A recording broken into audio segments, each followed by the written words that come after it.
आइए रूबरू कराते हैं सबसे अहम खबर। हम आपको बता दें, विद्युत संघर्ष समिति के आह्वान पर 72 घंटे की जो विद्युत कर्मचारियों ने हड़ताल की है उसके नतीजे भी सामने आने शुरू हो गए हैं। आज यद्यपि उत्तर प्रदेश के सभी जनपद में ग्रामीण क्षेत्रों में विद्युत की किल्लत भी देखी गई और कई जगह फॉल्ट जब हो रहे थे तो काफ़ी देर इंतज़ार करना पड़ा, लेकिन सख्त एक्शन के बाद, सरकार के सख्त रवैये के बाद और ऊर्जा मंत्री ए.के. शर्मा ने इस पर पूरी तरह से खास नज़र रखते हुए आज उन्होंने साफ कर दिया है कि प्रदेशवासियों को किसी भी हाल में असुविधा का सामना नहीं करने दिया जाएगा। साथ साथ उन्होंने विद्युत कर्मचारियों को भी, ऐसे संगठनों को भी साफ चेतावनी दे दी है जो कि हड़ताल पर हैं और हड़ताल के साथ वो राज्य की संपत्ति को बाधित करने पर लगे हैं या उसको नुकसान पहुंचा रहे हैं। उन्होंने एक प्रेस कॉन्फ्रेंस आज शक्ति भवन में की।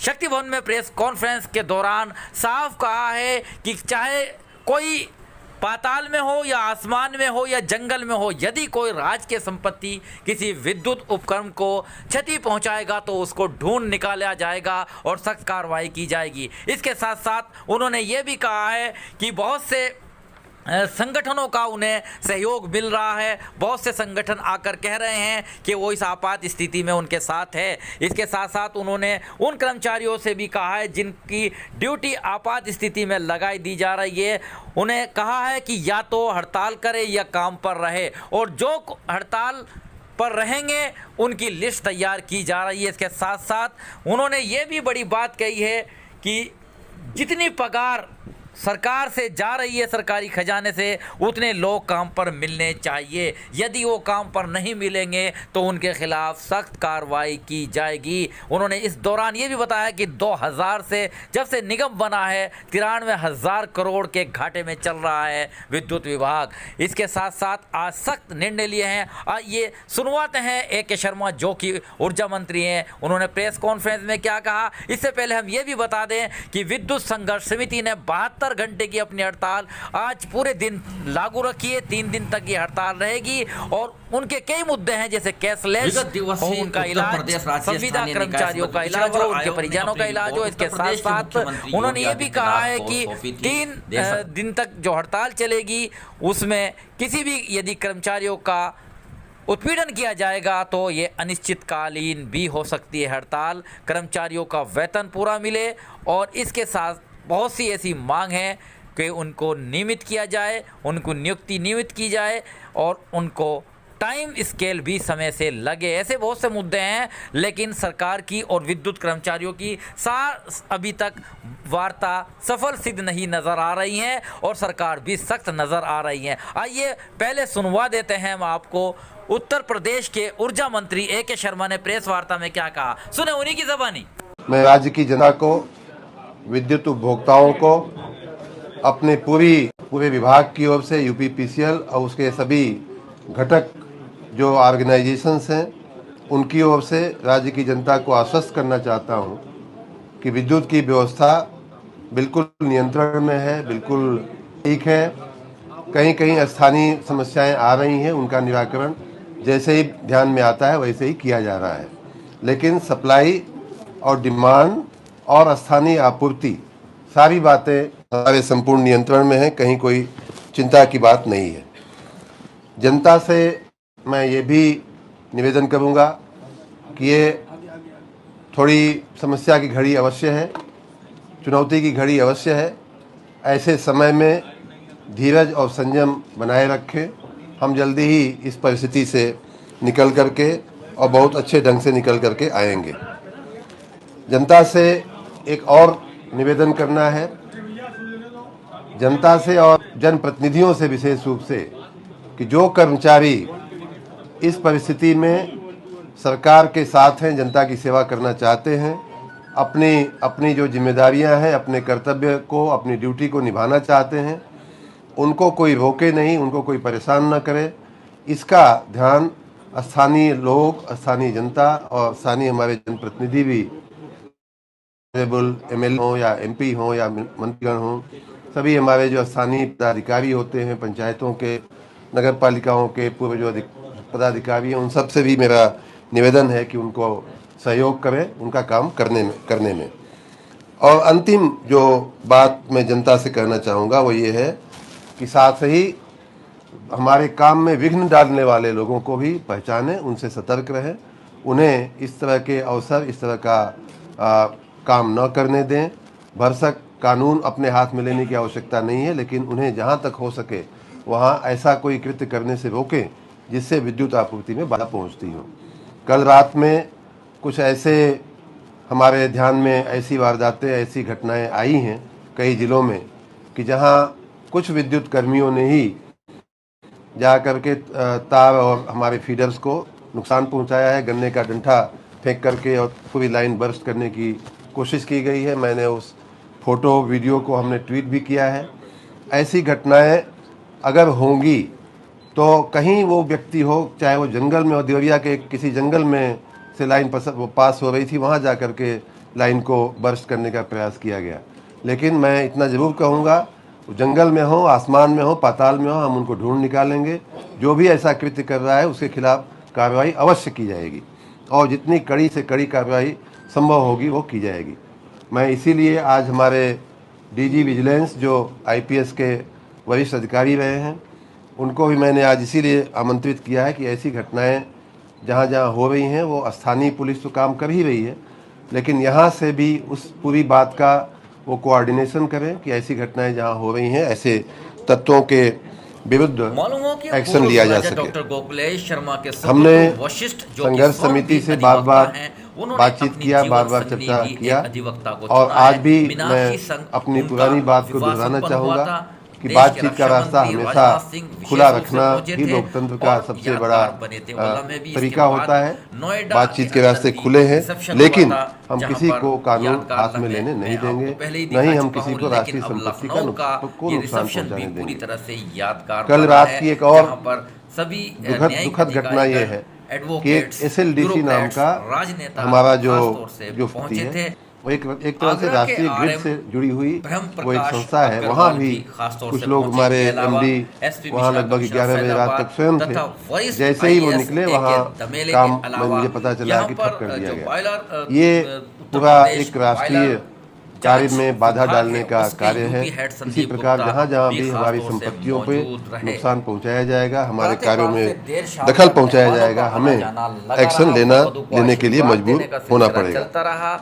एक अच्छी बात और ध्यान में आई है कि कल हमने कुछ संगठनों का नाम लिया था कि वो हमारे साथ हैं, वो जनता की सेवा में उपलब्ध हैं।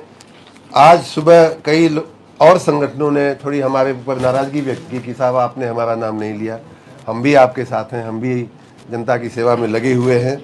ये संभव है कि बहुत से ऐसे संगठन होंगे जिनका नाम लेना शायद आज भी रह जाए, लेकिन मैं फिर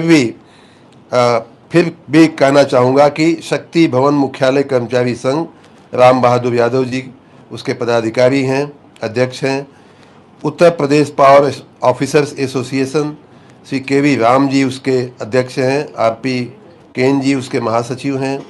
विद्युत तकनीकी कर्मचारी एकता संघ अनिल राठौड़ जी, बिमासु कुमार सिंह जी महामंत्री और अध्यक्ष हैं।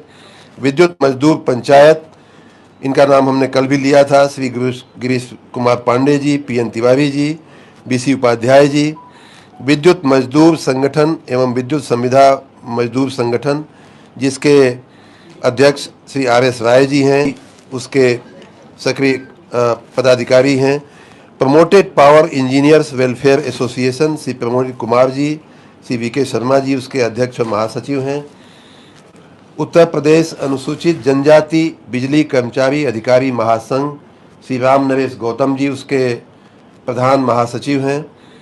उत्तर प्रदेश राज्य विद्युत परिषद लेखा कर्मचारी संघ श्री RK सिंह जी उसके अध्यक्ष हैं।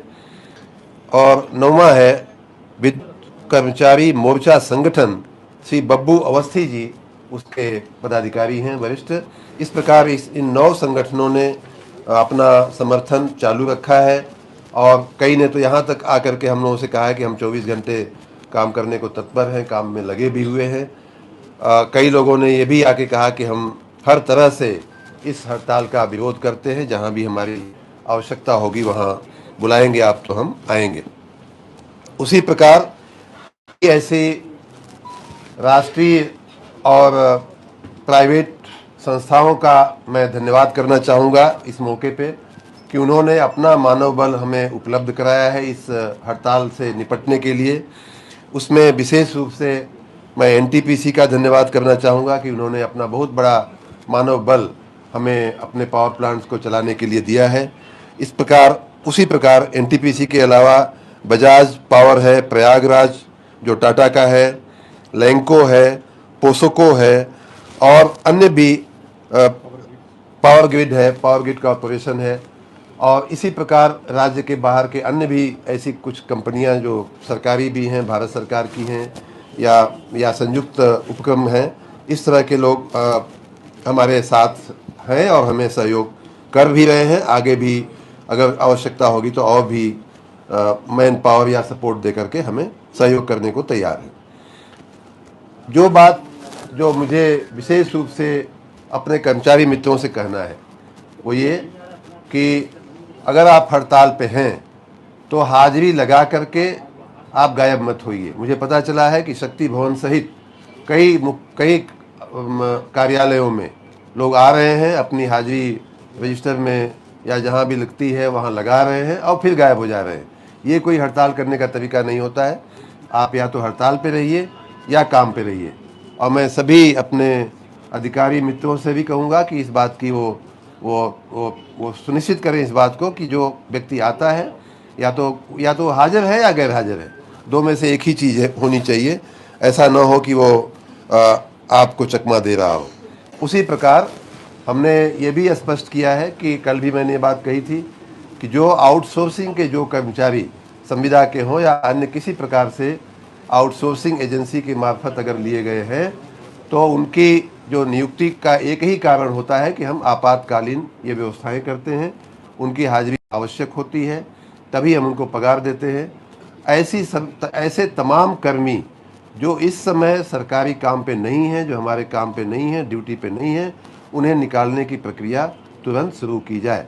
उनकी हाजिरी अगर काम पे उनके अपने कार्यस्थल पे नहीं है तो उनकी हमें आवश्यकता नहीं है। हम अन्य लोगों से नौजवानों को नौकरी हम देंगे उनकी जगह पे और इस प्रकार हमारा एक और अच्छा काम भी होगा। हमने ये भी कहा है कि आउटसोर्सिंग के जो एजेंसीज हैं उनको जिला मुख्यालय पे जिलाधिकारी के नियंत्रण में उनको ले करके उनको वहीं बैठाया जाए। जैसे ही जितने लोगों की पगार खजाने में से जा रही है उतने लोग ड्यूटी पे सुनिश्चित होने चाहिए, नहीं तो उनको पहली बात पगार नहीं मिलेगी, दूसरी बात कि उन्हें नौकरी से निकालने की भी व्यवस्था होनी चाहिए। आप सबको मित्रों, मैंने कल भी कहा था कि हमने सभी प्रयास किए कि ये हड़ताल की परिस्थिति न आवे, लेकिन फिर भी आई है। मैंने जैसा कहा कि जो बोनस हमारा विद्युत निगम पिछले 2020 में जब से निगम बना है, 2000 से लगभग 23 साल हो गया इसमें इसका कॉर्पोरेटाइजेशन होने को, तब से लेके अब तक लगभग 93,000 करोड़ रुपए के घाटे में चल रहा है। एक्यूमुलेटेड लॉस, जो संचित हानि जिसको बोलते हैं, हमारे ऊपर तभी से लेकर अब तक 82,000 करोड़ रुपए का बैंक लोन है।